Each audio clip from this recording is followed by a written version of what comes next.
Hey guys, the Black Critic Guy here to give my quick thoughts or review of the first episode of Game of Thrones Season 5 called The Wars to Come, which is a very exciting and fitting name. Now, like most people, I was super stoked to see the premiere of Game of Thrones Season 5. After all the shit that went down in Season 4, Season 5 was just like up in the air. What is next for our characters? Who's gonna be here? Who's gonna die? You know, you never know what was gonna happen. There's so much intrigue and so much speculation on Season 5 that anyone who's a fan of the show would be extremely excited and stoked to see the first episode. And we were hoping that the first episode will basically like highlight what's to come in future episodes, you know, set the tone basically. And after seeing the first episode, I have to say,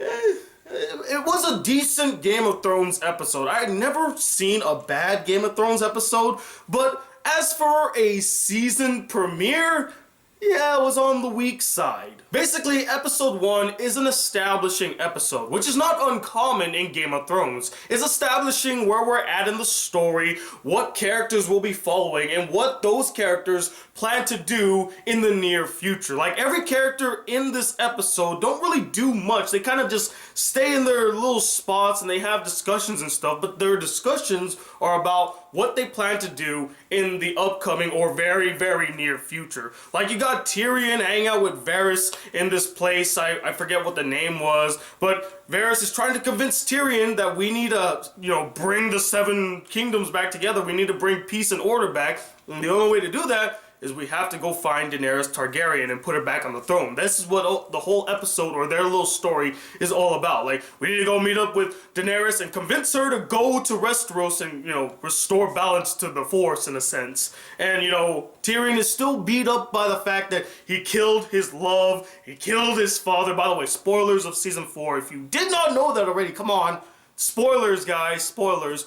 And I really love what they did with Tyrion in this episode. They didn't just make him go like, yep, back to the old Tyrion, happy, drunk, silly, shooting out quips. No, he's damaged. He's hurt. He feels betrayed. He's just confused. And I love what they did with Tyrion's character in this episode. And Peter Dinklage kills it once again. Next, there's the sort of funeral / wake of Tywin Lannister, where everyone is just like, he's dead, whatever. No one's really heartbroken or torn up by the fact that Tywin's dead, which kind of shows you how despicable and unliked a man like Tywin Lannister is. I hope my funeral is never like that. But in this little side story, there's a very interesting conversation that happens with the Tyrell siblings that is very subtle, but it's hinting at something that they're planning to do in the near future dealing with Cersei. Now, I'm not going to say what it is, given the fact that it might be a spoiler because it hasn't happened yet, but their little conversation, as brief as it was, kind of hints what their intentions are this season, or at least what they plan to do in a sense. There's also this really brief but memorable scene in the episode, in my opinion, between Brienne of Tarth and Podrick, where Brienne is dealing with an internal conflict about what's it all about, why am I even doing this, I'm not really a knight, he's not really my servant, and why should I risk my life to save someone who doesn't want to be saved? Because in the previous season, Brienne did stumble upon Arya, and she wanted to bring her back to King's Landing and protect her, but of course,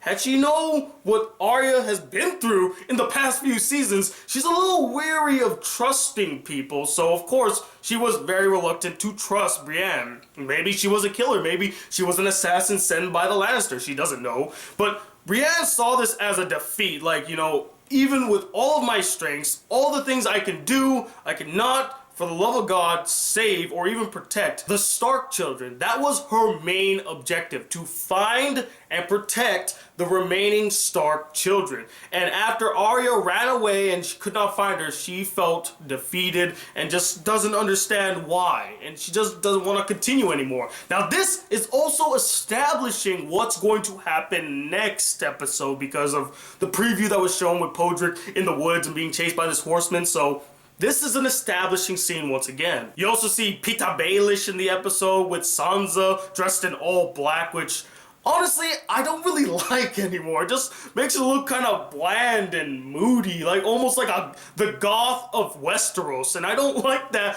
with Sansa. I feel like she's a little bit more livelier than that. But with his little story in this episode, again, it's building up to something, but it's just not as interesting. I mean, I want to see Baelish do what he does best. You know, he's a planner. He's a guy that kind of has control of everything, but no one really knows. And they're setting up to this. Again, this is an establishing episode, so his scene is basically establishing what he plans to do next. And it's handled well, it's not as compelling or interesting. And then finally, we got Daenerys, who's still holed up in that one city and has not left, which, honestly, did she forget that her plan was to go to Westeros and take back the throne? I mean, come on, Daenerys. Let's get a move on here. But now she's dealing with a new threat that is killing her soldiers, the Unsullied, and she has to figure out how to deal with them. And she's also dealing with some politics and other shit. And they develop her love interest's backstory a little bit. And I'm going to just say it right now. I find him boring. Like, his character is just uninteresting to me. And he just seems like another snooty douchebag that Daenerys is now gonna hook up with when she could have been with Lord Friendzone. And where is he? You know, he bores me. The only interesting part about this story is that Daenerys is trying to confront her pet dragons, basically, and she's afraid of them now, which is an interesting conflict. Like, this was the girl that deems herself the mother of dragons, and now she is afraid of the animal of the dragons that she raised, which I find very ironic. Ah, shit, how can I forget? There is another story in this episode dealing with Jon Snow and the Men of the Night's Watch, who are trying to recuperate after the intense battle that they had last season, and they have captive with them the King of Beyond the Wall, and Lord Stannis is there, who's trying to get the wildlings and the King Beyond the Wall to assist him in taking back Westeros as the rightful king, apparently. But of course, the King Beyond the Wall will not take a knee to Stannis. He's like, no, that defeats the whole purpose. Why would I bow down to this guy? You know, my principles and the things that my people stood for. No, I'm not going to do that. And I felt like out of all the stories in this episode, this is the one story that has a resolution by its end. It's not establishing anything, although there's a bit of an establishment there, but it's almost its own story with a beginning and a middle and an end. There's an ending to it, and it's gonna move on to the next story now. But I like the story. I love Jon Snow. Like, each and every episode and each and every season, I grow to like this guy more and more. He seems more like a king-like character. Now, do keep in mind, I don't hate this episode. The writing is still solid. The acting is still great. The direction is still good. The camera work is fantastic. And the visuals have really stepped up the game. I mean, the way that the dragons look, they look freaking badass. I like the way that they look. It's just that for the first episode of your season premiere, it's just a bit lackluster. Like, it doesn't really do a good job at setting the tone for what this season's going to be like. I have no idea what this season's gonna be like after seeing the first episode. I mean, so much is happening, so much could go down, and there's not really a really big reveal by the end of this episode. It's almost like a very stagnant establishing episode. There's just no excitement. Hell, the next episode looks 10 times more exciting than this episode, that I honestly believe that should have been the first episode, because it addresses so many of the things that we wanted answered by the end of season 4. We see where Arya was heading, and she's at this house of black and white to meet the guy that she's looking for. I'm guessing it was that guy who's the face changer, which is really exciting. I want to know where Arya was going. They actually finally show the Martells addressing the fact that Oberyn is dead and how they are reacting to it and what they plan to do, which is exactly what I wanted to see after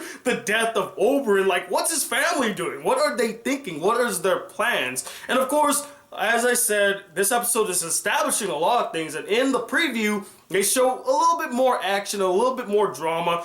That is what I wanted to see from the get-go. And this episode just doesn't deliver that. It's kind of like a mood killer in a sense. You wanted to set tone, you wanted to get buzz going for season 5. This is the premiere, and it's just not buzzworthy. It's just it's a good establishing episode. That's it. But I understood that they're establishing things that are to come. I mean, it's literally called The Wars to Come. That is an establishing title if ever there was one. So I'm still interested to see what season 5 is going to deliver, and episode 2 is looking fantastic. Cannot wait to see it. But anyway, what did you guys think about the season premiere of Game of Thrones season 5? Were you really excited? Did you really like it? Or were you really disappointed and let down that this was the episode to start off 5th season? Comment below, let me know. And stay tuned, I will be reviewing Daredevil probably either tonight or tomorrow, depending on when I can do the review. And I'll Noah Zero is coming, my friends.